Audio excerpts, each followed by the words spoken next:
functioning. Hello, bonjour, bienvenue. I am Veera. I'm the director of the French Institute here in Finland. And I should apologize because the French ambassador, Serge wanted to be here for the opening today, but unfortunately could not make it, and so he asked me to speak in his name, and he says that he's very sorry not to be here with you today. So here we are, the opening of the Night of Ideas. We've been thinking, planning, organizing all of these events for a few months now, and so we're very happy to have you here to launch it today. The Night of Ideas is taking place for the third time in Finland, in Helsinki, and it will this year focus on the theme Facing Our Time. It is a worldwide event taking place in the same day or night, on the same theme, in Kathmandu, in Dakar, Los Angeles, Stockholm, Brussels or Paris. Every year, the aim of the Night of Ideas is to celebrate the stream of ideas between countries, cultures, topics and generations, and to open discussions about the main issues of our time. Last year, 170 debates were organized in 65 countries, in 120 cities, and gathering altogether 200,000 people. Today, you will have the opportunity to meet with all our French and Finnish guests who have all diverse backgrounds. They are professional, artists, intellectuals, and I would like first and foremost to deeply thank them for taking part in this event. We are so thrilled about it. And if you cannot come to all of our events, you can always watch them on live stream on our YouTube channel, either now or maybe later on. Facing Our Time, the theme of this year's Night of Ideas, is a challenging theme considering the multiple emergencies of our time. Rather than to discuss it in theory, we have chosen to focus on practice and experience on 4 topics. These ones, on which I will come back to you in a minute: urbanization and culture, from the angle of cultural venues that contribute to building collectivity. This event will take place right after this one at 4:30 at Audi, the new library, so you're all, of course, welcome to join. We also wanted to focus on youth, so a documentary by Claire Simon will be shown later today during the festival Dog Point. This documentary follows a group of French high schoolers revealing their concerns, their joys, their joy, their hopes, and their fears. You can of course also join. It's at 6:45 today at the Cinema Maxim. And after the screening, you will have the possibility to ask questions to the director herself because she's here in Helsinki today. We also wanted to focus on activism and new media, and wanted to ask ourselves how can social media and YouTube can be used as a tool for social activism. This event will take place tonight at 9 p.m. at the Institut Français on Ourian Katou, and it will be in French. Before introducing this event, I would like to deeply thank our partners for helping us to organize this Night of Ideas in Helsinki: the Ministry of Education and Culture in Finland, St. George, of course, Audi, the Central Library, Dog Point, Uteisma, Culture for All, Metropolia University for the live stream with us today, and the Institut Français in Paris. So what about now? France is of course linked to culture, food and gastronomy. We are also very much concerned, and I know that you are all also, about the environment. So we thought, what about mixing the two and organizing an event on the environment and on gastronomy? So this is what we had in mind in organizing this event, and I will let Michael Toledano just present to you our guests that are here today and how this event will just take place. I would just, before letting the floor to Michael, would like to have also a deeply thank you to all the team of the Institut Français who have working hard and collectively to organize all of these 4 events today. I hope that you're really going to enjoy yourself and enjoying these events. Thank you very much.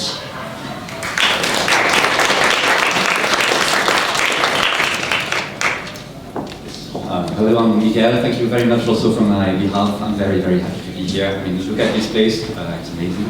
And I'm so very happy to introduce you our two guests for today. So first I'm going to introduce Chloé Charles, our guest from France.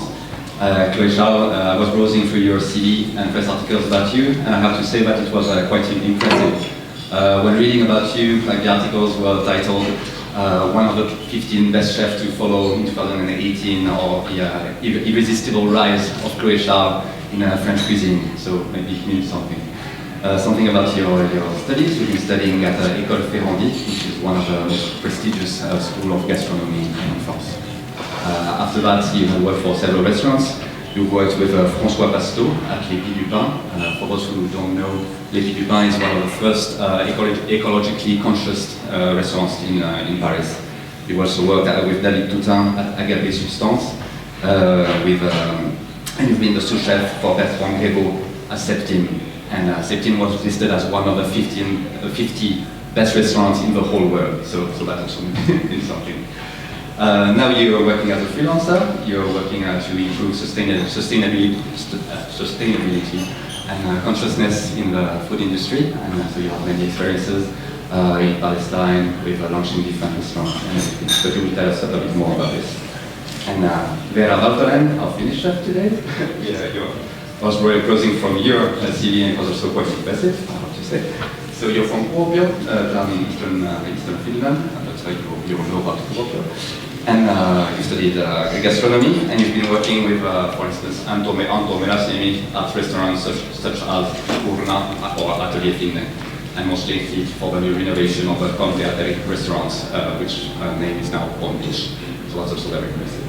And most lately, like last summer, you formed a Women's Chef Collective aiming at discussing women's creation in the restaurant. So I will now let you work. Please sit down. And a few icebreakers questions just to start with everything. Very light questions. So, do you prefer sweet or savory food? I don't mind. Yes. Yes, no, it's savory, of course. For me, it's hard to choose. I think they're all equal. It depends on how I feel and on which mood I am. Hard to choose. Me savory as well. If you were a starter, what would you be? I think I will be charcuterie. Because I'm French, so this is always my favorite. I'd like to think I would be an oyster, like something cool and elegant. I don't know what I'd really be, but I'd like to imagine myself as an oyster. If you are a main dish?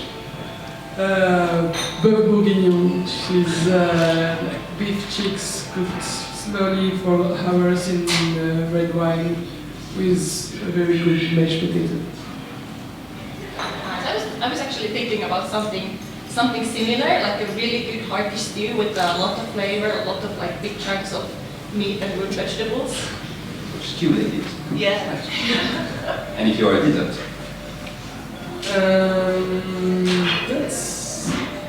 I don't really like desserts, but I like in French we say poire de l'Hélène, which is pear, a poached pear with hot chocolate and almonds. I think it's maybe one of my favorite desserts. I would definitely be something with hot caramel sauce and sea salt. Sounds yummy. So that's all for me. I will now let you work. So the questions are here, and you have to go through them.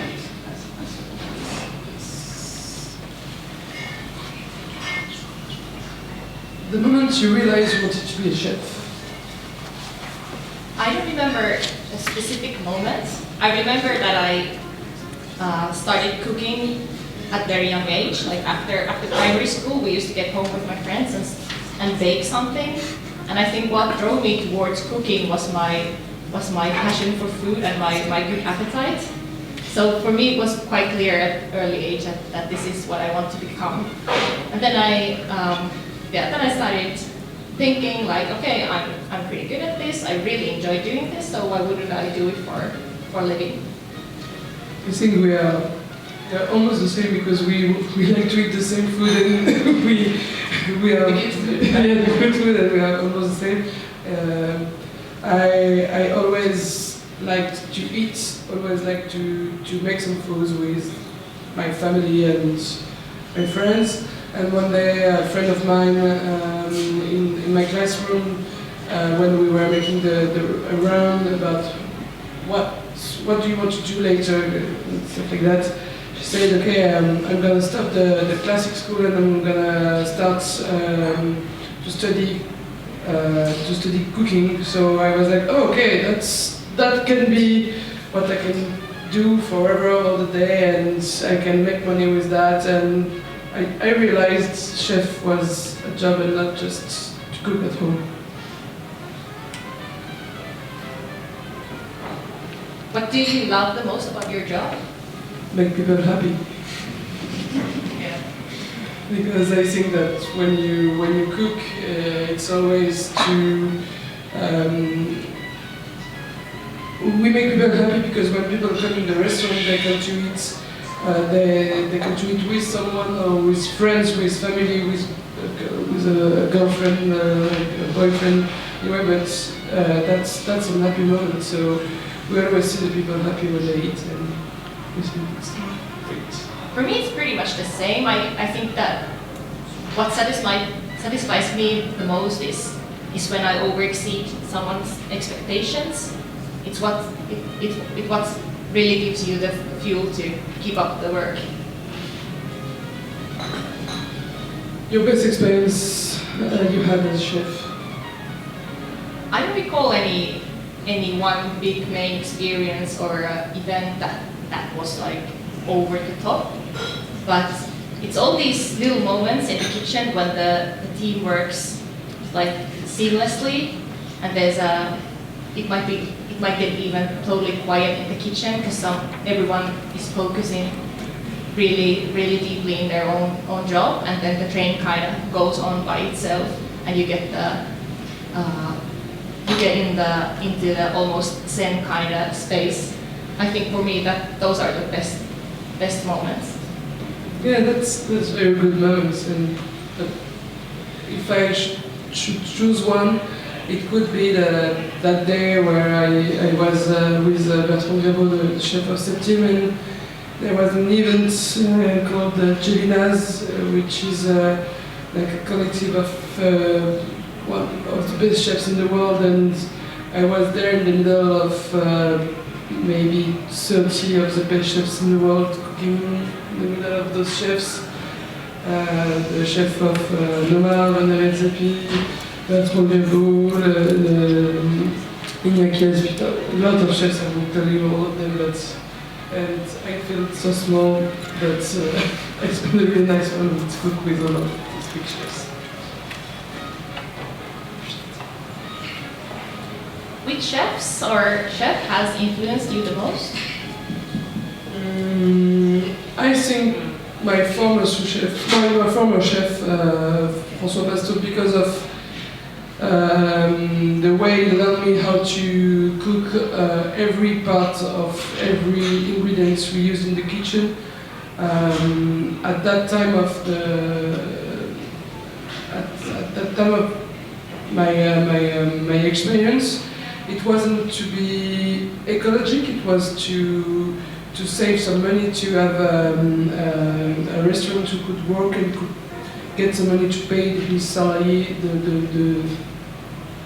the best as possible. But I started to have the conscience to use every part of the products, and it started to be a game. So I think influence me the most. For me, it's definitely the chef that I'm working with right now. So it's the chef Mehmet Gurs, who's working closely with me in restaurant Andrea, just right downstairs. He's this half Finnish, half Turkish superstar who currently works in Istanbul, but is closely working with me, with Andrea. He's introduced me to totally new cuisine, this Eastern Mediterranean, Anatolian world, and I'm very impressed of him and of all the things that he taught me.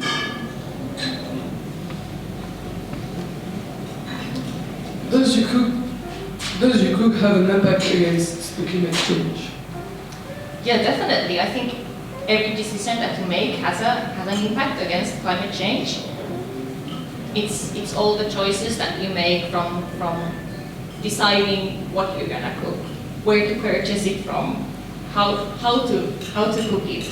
Do you use the whole entire vegetable or part of an animal that you're using, or do you just use the best part and throw the other things away? And how you transport it, everything that all the choices that we make when we decide what we're gonna cook has an impact. And I think as a chef, especially, I can decide what 50 people are having for lunch tomorrow. So I have a huge impact, and I also have a huge responsibility of the climate in my choices. Very right. We touch a lot of people, and we can't share a message by the food we cook and the way it's made, the way it has grown up, and how we make it come into our restaurants, and then to talk about it and to just try to share a message with all the people we have, all the people we work, and all the people we make some food, and the way we cook it after that is really important as well. How do we use the energy? How do we reduce the waste? How do we use all parts of the meat, the fish, the vegetables, everything from this chain has an impact on the climate and on the ecology. So it's important for us as chefs to share it with the people we are working with, and to share it with our clients as well. And I also think that as a chefs, and the way he represented you was, I got the impression that a lot of people are interested in what you do. So you've also set an example for people. So if you choose to cook vegetarian, maybe that will become more trendy. Maybe the 100 people that follow you will start being vegetarian as well. So we have all the chefs and the food influencers have a lot of influence in the audience, and also in the people that we work with. Yeah, it's funny because when I cook, I never say that it's vegan or vegetarians, because a lot of people, if you say this is vegan, they're gonna say, oh no, I don't eat vegan. And if they start to eat it and they don't know that it's vegan, they tell me, oh, that's really good, what is this, what is this? And I'm saying, oh, that's carrots, you're gonna eat it later, but that's carrots, seeds and onion, and that's vegan. And they're like, oh, I didn't know I can eat vegan. And so we start to make the people, we start to change the people's mind, I think. What does zero waste mean? Zero waste is not, it's very big, because it's not only about food, it's only about plastic, it's also about the water, the energy,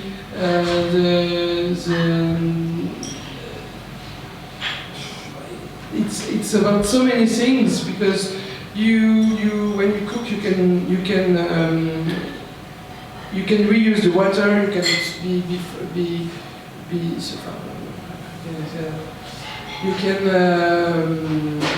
can choose to not use so much water, to use the water you have for 2 times. If you just think about, okay, I'm gonna cook that vegetables first and then this one, and not throw away the water after that, this is zero waste. To choose to work with local products and producers, so they don't send you the vegetables into plastic boxes, or I don't know which boxes, but you can clean back the boxes, so you don't have a wood box that you throw away. Use the whole vegetable, and this is really vegetable, meat or fish. This is really important as well. Be careful on the plates you give to the client. So if it's too big, he won't finish the food he has on his plate, and this will be wasted. There is so many things you can think about. Yeah, I think instead of like individual acts, it's more like a lifestyle. It's a state of mind that you respect for example, the products that you get. You respect all of them. You don't only pick the best parts of the meat, but you use the bones, you use the fats. It's kind of treating all the ingredients and products that you get equally. And it also is this like state of mind of sustainability, that it's also cost conscious, and it's not only what you do at work or what you do at home, but it's, you know, you think further away, you think several steps back. Okay, how is this produced? Who brings this to me? And does he or she bring it to me with a car or with a boat or by feet? Or I think it's not only something that you do when you cook. It's a way of living. Yeah, definitely. What actions do you take as a professional for a more sustainable gastronomy? Well, right now, what I try to focus a lot is vegetarian food, to make it appetizing and good. I also recycle a lot. Here in this hotel, for example, we started recycling plastic as a new thing, and as I said, I think sustainability is not only recycling something or reusing stuff, but it's more like what attitude you have towards the ingredients that you get. It's also sustainable if you cook wisely. It's usually sustainable not only for the environment, but it's also sustainable for your wallets and for your health. And not to mention social sustainability as well. Yeah, I think that the biggest action I'm gonna try to do is to share this and to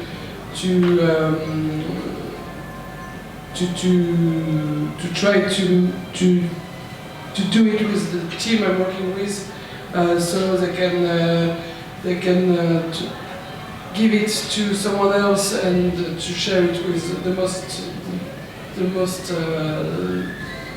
most of the people, and to share always and say, okay, this is the way we have to work to be sustainable.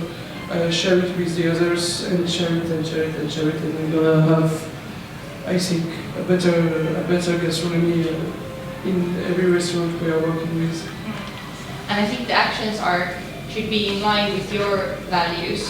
Like, for example, I don't feel comfortable using force-fed duck, for example, or overfish type of fish or seafood. So you need to, especially the actions I take is to do some homework before purchasing, so I know that the products I use are as sustainable as possible. Yeah, but and at the same time, that's what I wanted to say, that you have to explain that to your team and to explain why you don't use that product and why is it potentially bad for the environment, and why do you do all the actions you do, so people can understand what you try to make and how you try to change the gastronomy. What would be a sustainable food culture or a sustainable gastronomy? I think the most important is to get some local products, because if you get some local products, you follow the season, you know the producer you're working with, the economy of your environment is better and better, and this is I think the most important, to eat and to work with local products, people, and this is the way we have all to start. Yeah, I agree. I think that's the only way to do it. Then you can think what is local is like now if anyone looks out, you can see nothing grows here at the moment. So we try to go as local as possible, I would say. Some ideas for more sustainable food practices in schools, hospitals and services. Well, I think the first thing would be, and the most important would be, to educate the people that prepare the meals. The food should be so good that when people take it, they actually finish their plates. Because at schools, I remember when I was at school, you were hungry, at lunchtime you were already super hungry, and you went to the canteen, and then you take your plate full of food, and you taste it, and then you're like, no, I'm not hungry anymore. So I think that's really important thing, that the food is actually good. It's nutritious and good, so you want to finish your meal. One thing good here in Finland, there's been some trials in some schools that after the school lunchtime, people from outside can come to eat at the school and buy themselves a good cheap meal from the school, from the leftovers, if there's anything left that day. I think that's a good thing that we should start practicing in every institute, in hospitals and schools. So we could offer a good meal for the people who need it, and then we wouldn't end up wasting the leftover food. It's also important, I talked about the education and the professionals behind the food, that they know what they do, they know how to make it without waste, how to prepare it without ruining the dish, and also being creative with what you have. If you have beef cheeks left over from today's lunch, maybe I can turn it into salad tomorrow. So it's not only if it's left over, it doesn't necessarily mean that it's waste. That's really true, and I think as well that we have to change I speak for France, but in France, in the schools, hospital, and most of the canteens, we eat like if you were in like 20 years before. We eat too much meat. We don't eat lentils. We don't eat chickpeas or stuff like that. I think that especially in that kind of canteens, if we cook with less meat, everyone will eat better, because we're gonna have some more money to buy some better food. We're gonna have some more money to buy some better meat, and if it's better, people will finish their plates. And I'm starting to work now with hospital, and the thing is that they don't have so much food waste into the kitchen, because they are working every day for 2,000 people, so they really know how much they have to cook how much they have to cook pastas every day or things like that. But the problem is that if the food stays the same, we will have more and more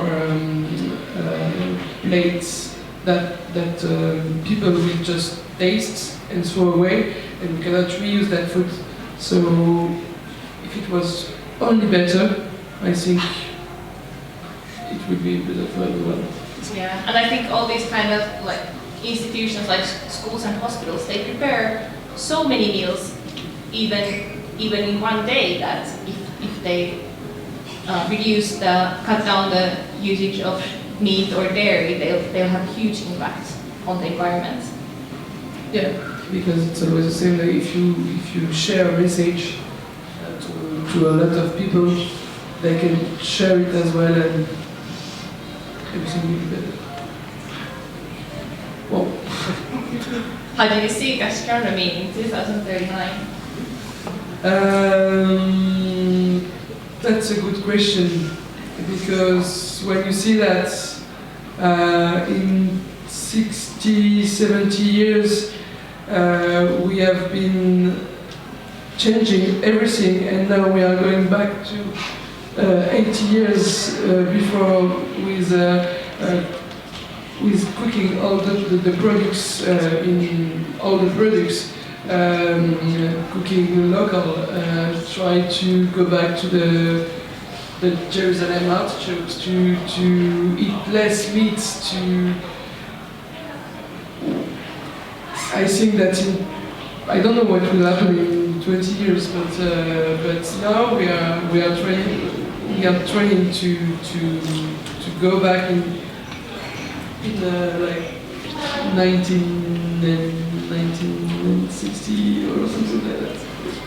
I don't know if I'm really clear, but But I do see gastronomy very live and well. I'm not worried about gastronomy or the future at all. I think there's gonna be some changes in the products that we're gonna use. I think and I hope that, for example, meat is going to be a luxury product, which isn't necessarily a bad thing.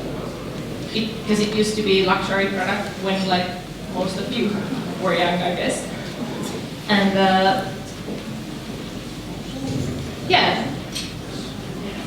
I think some big issues are threatening it, or climate change, for example. But I see it very live and well. No, I think so as well, but I think it's just the beginning of very big changings in the gastronomy. And I also see it international, because we travel a lot, internet spreads all the ideas super fast nowadays, so I don't think that we won't have any specific, like for example, you've had your French cuisine for ages, and now you have immigrants from all over the world, and it's changing, and we have the same thing in Finland and in all over the world. So I think instead of several different cuisines, we'll have a lot of smaller groups, and lot of variety and lots of mixing, and more worldwide cuisine. Definitely. Can gastronomy be vegan? Definitely, I think, of course it can be vegan. In the future, I don't think it will be totally vegan, but I hope that it would be a bit more flexible. I like the word plant-based, so I think gastronomy should be more plant-based, with some meat, some fish, eggs or dairy on the side, but the base should be built with plants. It's not the end of the world if you put a bit of butter into a dish. So gastronomy can be vegan, but I'm not sure that it totally should be. I think you're right, sorry. It can be vegan because that's the way some chefs want to work, so I'm really okay with that if they want to work that way. I think we can do amazing things with vegan food. I really prefer vegetarian, to be honest, because I think that we don't have to, we have to deal with the animals, and we eat the milk and the eggs and buy the meat, the cheese and all the stuff that the animals produce.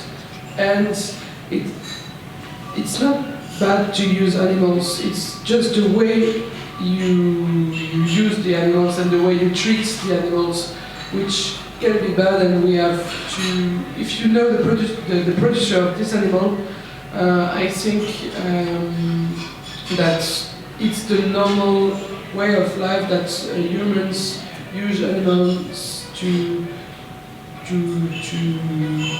produce some meat, some milk, some eggs, everything, and that's from the animals, and it just depends on the way we make them grow.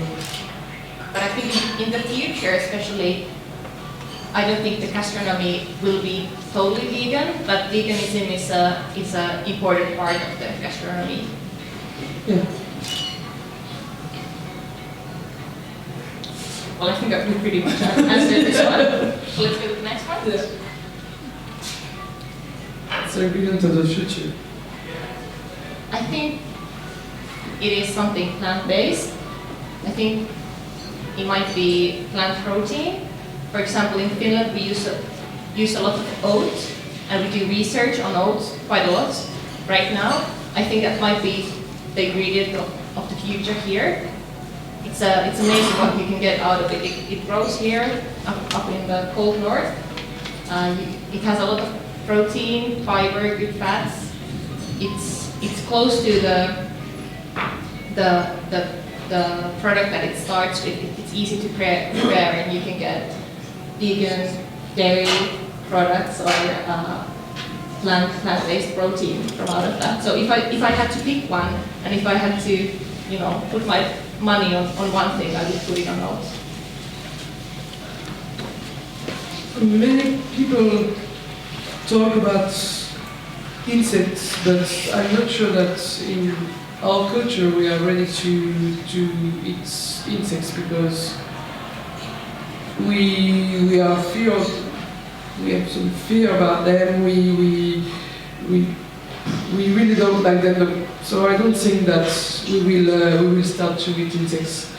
But for sure, cereals are really not as used as we can use them, and I'm sure it will be the cereal who grows up in every country that we will use and try to find some new ways to use them, and we already started to make some very good things with that.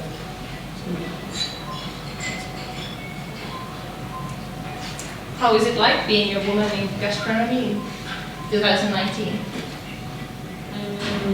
I think it's better and better because we are more and more women,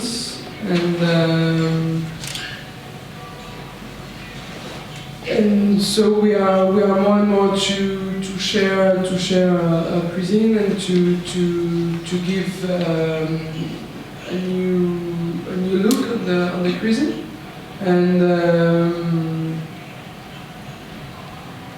now the chefs listen to us, so I think it's really better. Yeah, I bet it's a lot easier than 20 years back. I'm happy to be a chef in this year, not 20 or 30 years ago. I still face some presumptions about being female, but like, who doesn't? And I think you said that there's more and more female chefs, which is a great thing, and I think with that we bring a lot of diversity into the industry, and then we also bring out another layer of the chefs that we know, because there's now diversity in the people who make the food. So I believe that it shows on the plate as well, and the customers will see it as well. And then also, it's not, the picture of a chef is not that strict anymore, with the guy and the beard and the tattoos and a certain type of hair. I think I'm very happy that there's female chefs in the kitchen, but also other looking and other behaving guys as well. So we kind of open the way for other kind of people that don't fit in the picture of an old-fashioned chef. True. What is your guilty pleasure? I don't think you should feel guilty about anything you eat. Or then, well, I don't eat things that make me feel guilty. I maybe eating foie gras would make me feel guilty, so that's why I don't have it. Maybe cheese is something like that for me, because I know I shouldn't eat it that much. It's not good for you. It's not good. It's not very sustainable. But it's that might be one. But otherwise, I don't believe in like guilty eating. I'm happy to eat what I get, and I prepare a meal that I stand behind, and then I enjoy it without guilt. Yes, but sometimes when I eat Haribo, for example, it's really guilty. But I try to stop. Thank you. I think we are running out of time. Already? Yeah. I think it was very fast. Yeah, I would like, there's a few questions from the audience, we have time to answer 2 of those. Please, if you want to raise your hand. No questions? Just a Yes, comment. of course.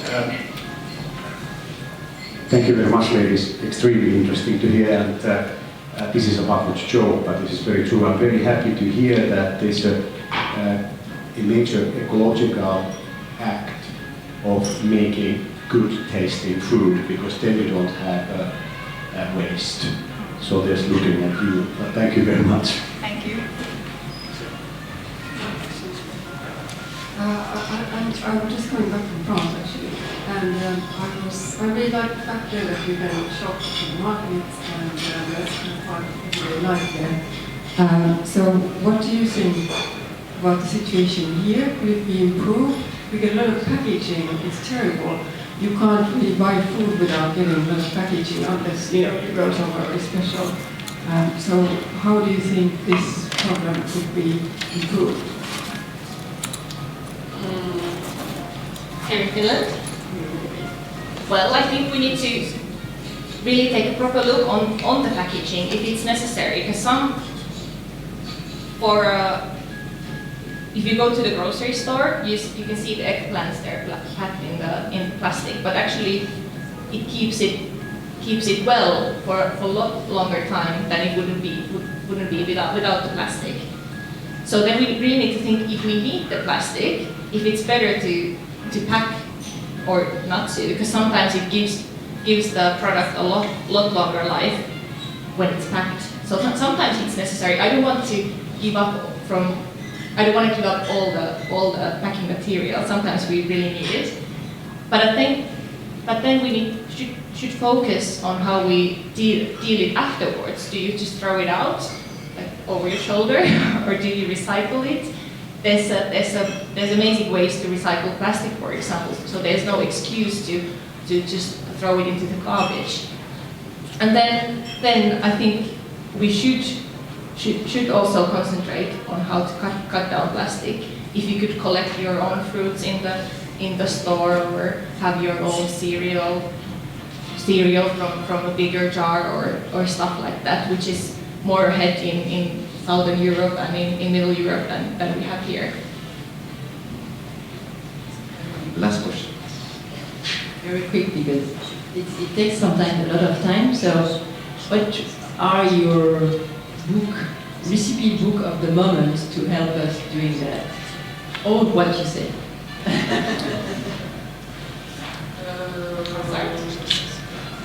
I've seen some very good books about zero waste, which are not from very good chefs, and but really good books. So I think that you have to go in your library and watch what they have, because there is really good books. And I started to read the book of fermentation of Noma, and that's really interesting, but it's only about fermentation, and we cannot eat only fermented products, so I don't know if it's a good book to suggest, but that's a really good one as well, because especially here in Finland, I think that during the winter you don't have so many products growing up under the snow. So trying to keep the summer products for the winter, I think is really important to reduce as well the plastic and all the vegetables who are wrapped with plastic. I can't remember the author, but I have a couple of vegetarian books that I would recommend, because I think just even leaving out one meal with meat a week would be a good choice for everyone for sustainability to make. Also, if you're on Instagram, I would follow this Nollahävikki project, which is this couple that tries to cut down all waste. That's really inspiring. That's not really a book, but if you want to get inspired, that's a good one. I think that's it. I would just focus on good vegetarian cookbooks. Thank you.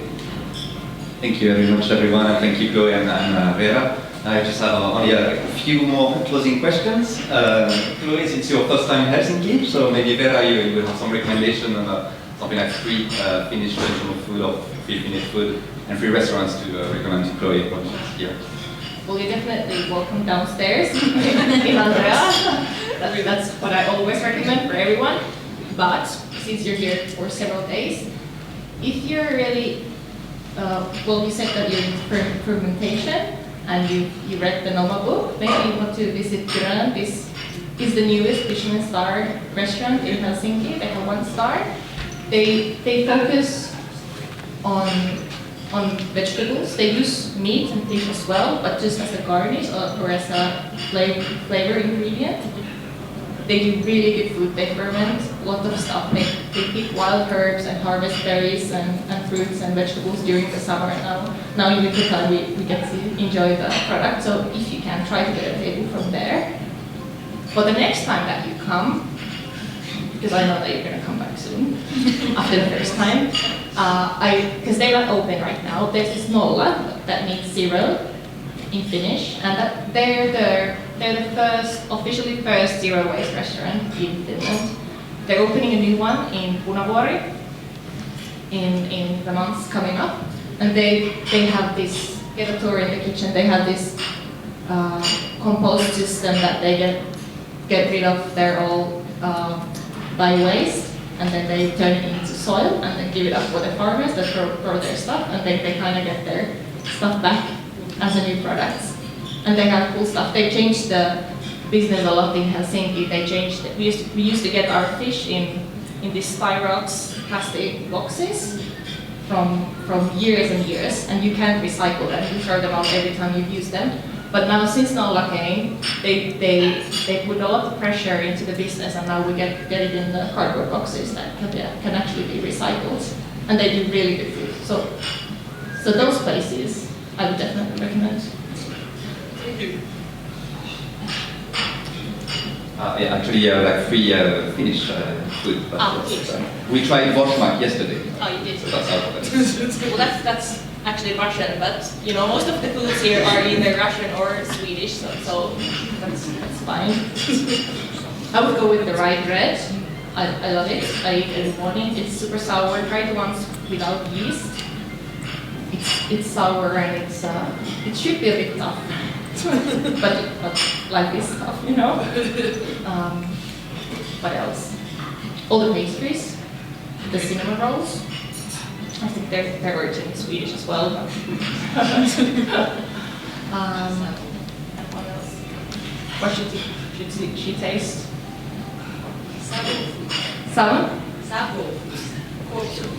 Oh yeah, we have this.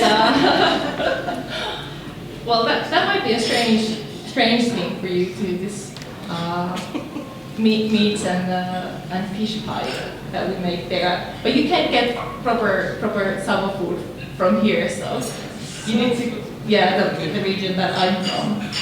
Okay. So maybe not that, but I would start with the pastries because they're the most easiest to approach. Yeah, and they come back in the summer and eat the wild berries. They're the best. Yeah. And last question to you for Chloé, because you've been working in the kitchen here for the past few hours. So now that we've heard about your work, we are going to be able to taste your work. So what are we going to try? We're going to try 3 different small bites. One is made with apple leeks and the fresh cheese. Then I used the green of the leeks to make an oil, and I made an oil of green leeks to make a mayonnaise and for the eggs. So we call them œuf mimosa because mimosa is like the flower. So we put some yolks on the top. You will see. And the third one is one of the vegan bites I made, and I never say it's vegan usually, but I can tell you it is. And it's one roasted carrots with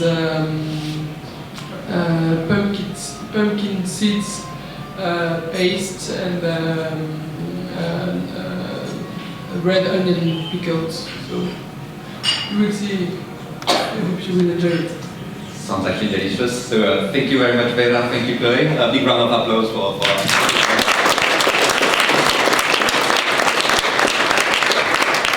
welcome to keep talking while trying the amazing food that Chloé has prepared. And to ask for more questions. We are here until 3:30, and then we have the next event at 4:30 at Audi. Thank you.